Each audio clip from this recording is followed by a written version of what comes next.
New pictures in on our top story this morning, a military coup in Myanmar, sending shockwaves really through the region and around the world today. The scene in these pictures in neighboring Thailand as protesters take to the street outside the Burmese embassy in support of the democratically elected government, elected in a landslide, incidentally, back in November, and its de facto leader, Aung San Suu Kyi.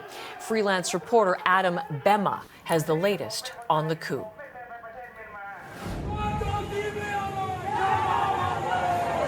People in vehicles waved Myanmar flags chanting, "General Min Aung Hlaing, be healthy," as they drove through downtown Yangon. Myanmar's military seized power on Monday in a coup against the democratically elected government of Aung San Suu Kyi. She and other leaders of the National League for Democracy Party were detained in early morning raids. Dozens more are being held, including several prominent politicians, student leaders, artists, and activists. A small number of protesters have gathered to show support for the coup in front of Yangon City Hall. The NLD has released a statement from Aung San Suu Kyi calling on the public to resist the military's action. Some telecom operators in the country have been switched back on, allowing limited phone and internet service.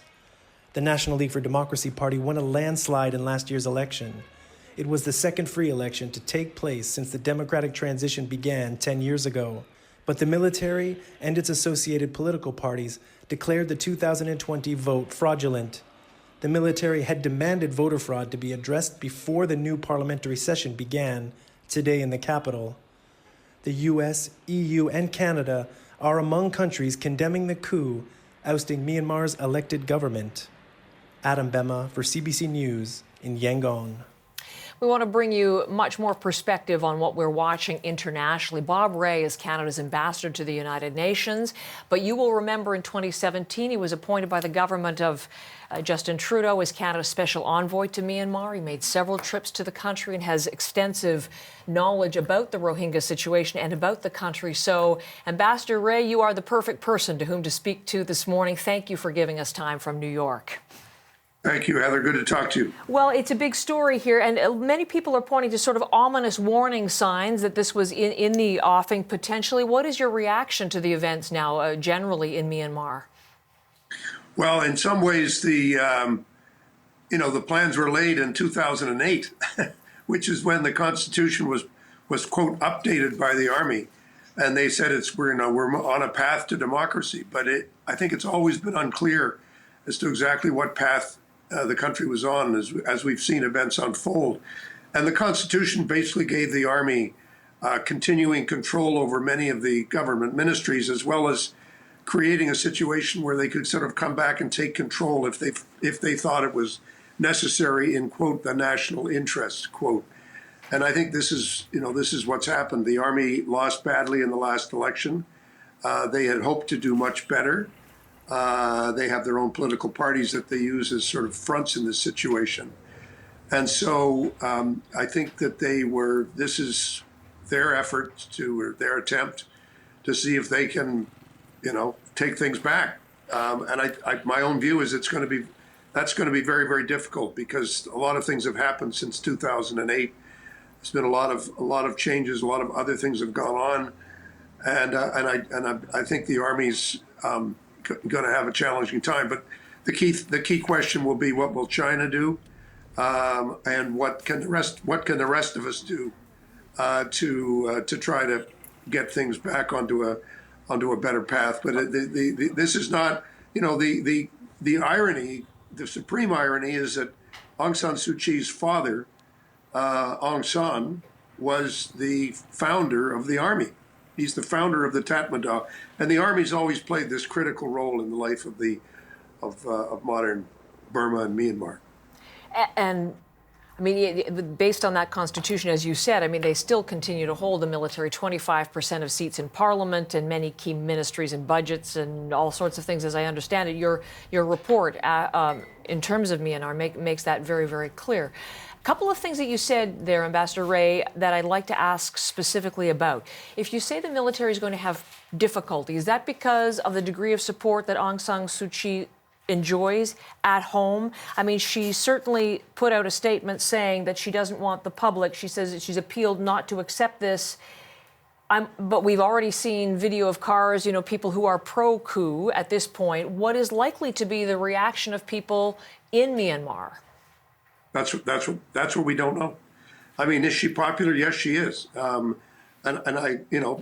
I've always said to people that she's the most popular political figure in the country, even though her international reputation has suffered tremendously because of the Rohingya situation and because of the treatment of other minorities. But inside the country, she's a very popular figure. The problem that she has is that she doesn't really have control of all the levers of government. And most importantly, obviously, she doesn't control the military. And the military controls the state.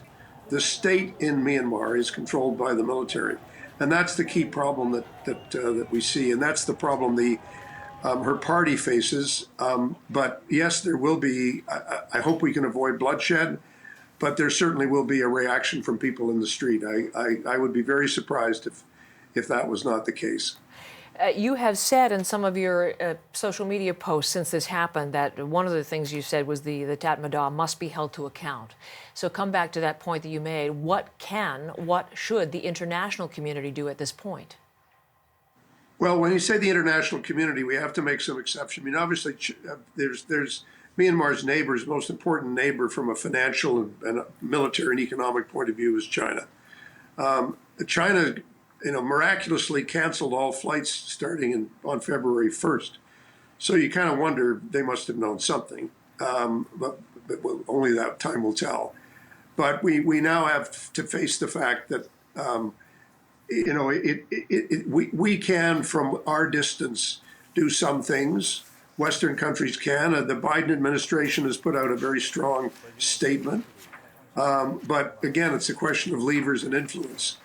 But another neighbor, India, expressed very strong concern about moving away from the democratic constitutional path that they felt that their neighbor was on. So it's going to be very, very challenging. But I mean, all I can say is we're still in the middle of this movie. It's not over. It's not. You can't predict exactly what's going to happen. No.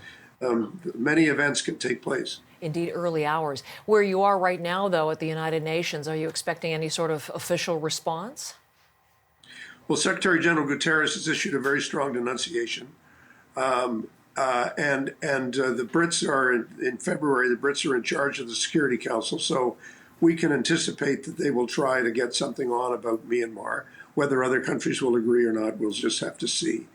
But yeah, things will start to move here. But as you know, the Security Council is very divided. Russia and China taking a very negative view about any attempts to have discussions about democracy or challenging authoritarianism. Look what's happening in Russia today. You get a feeling, you realize what they're defending here. And there is a major conflict going on right now. And I think that Biden's election will help to bring this to the fore, is conflict between liberal democracies, which have a certain view about the rule of law, and authoritarian populist countries, which have a very different view. And effectively what they say is, well, the law allows this.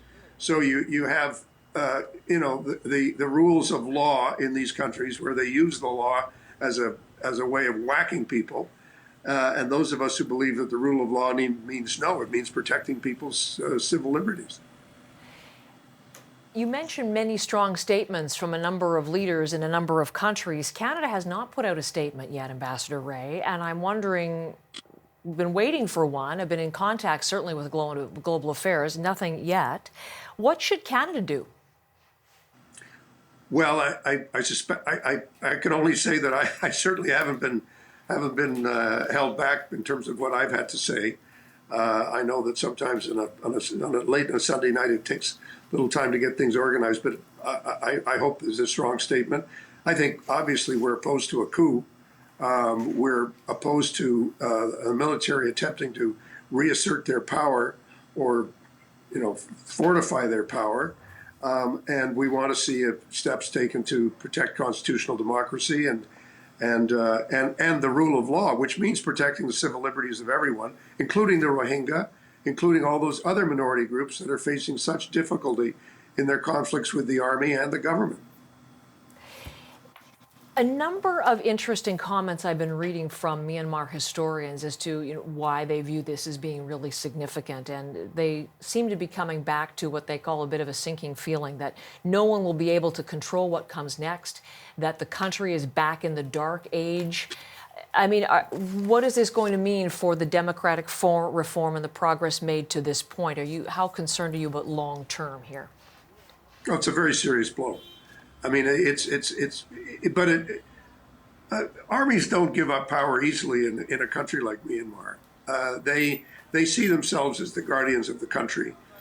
The question that really arises is, can they actually do this? Because one of the reasons they began to open things up after 2008 was that people couldn't accept the Dark Ages any longer.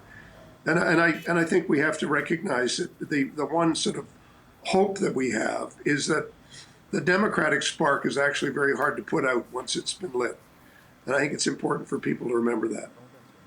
That's a really perfect closing thought. I do want to ask you just before I let you go, Ambassador Rae, but we're having obviously difficulty getting images and communication out of the country because the internet, the phone systems, things are knocked down.